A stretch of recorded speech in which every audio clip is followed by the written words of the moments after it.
হাসিনার বিরুদ্ধে মামলা করে এই আন্তর্জাতিক ট্রাইব্যুনালে তার বিচার করা হোক। 2006 সালের 28 অক্টোবরে যে নৃশংস, নিষ্ঠুর, বর্বরতম, ইতিহাসের নজিরবিহীন নৃশংসতা দেখানো হয়েছে, সারা দেশ এবং দুনিয়া সেদিন শিহরিত হয়েছে। লোমহর্ষক হত্যাকাণ্ডে মানুষ 1 মিনিট ভিডিওতে দৃশ্যটা দেখতে পারে নাই। সবাই ঘৃণা পোষণ করেছে, বিচার চেয়েছে, অথচ সেই লগি বৈঠার খুনের নির্দেশদাতা শেখ হাসিনা জনতা রুদ্র সে পালিয়ে দিল্লিতে আশ্রয় নিয়েছে।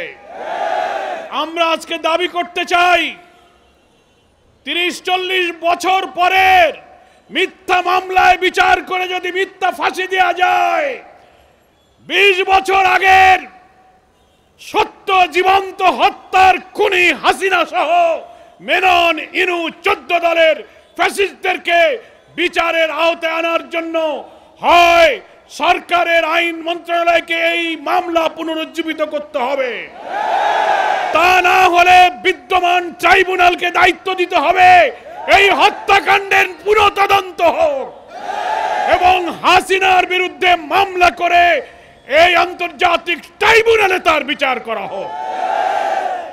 পৃথিবীর ইতিহাসে এটা নজিরবিহীন। সেই সময় যেমন মৃত লাশ উপরে তারা নাচানাচি করেছে, জুলাইয়ের গণ অভ্যুত্থানেও তারা মৃত লাশ পুড়িয়ে ছাই করে দিয়েছে।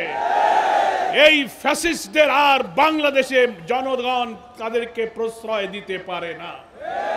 আমরা শুনতে পাচ্ছি ওই খুনি হাসিনা দিল্লি থেকে কর্মসূচি দিচ্ছেন, নভেম্বরের প্রথম সপ্তাহে 15 দিনে বিক্ষোভ, হরতাল, ঘেরাও।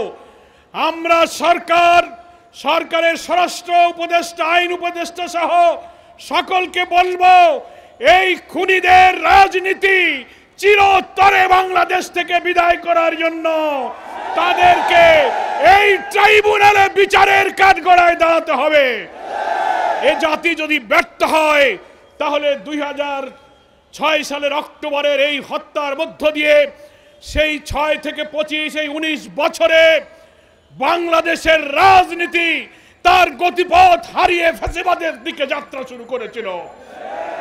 24 সালে এসে সেই ফ্যাসিবাদী রাজনীতির দীর্ঘ যাত্রাপথে গতি হারানো রাজনীতিকে সহস্রাধিক জনতা জীবন দিয়ে নতুন বাংলাদেশের জন্য দেশকে নতুন করে স্বাধীন করেছে।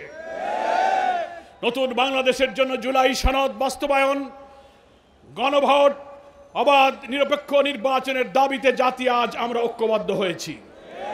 আমি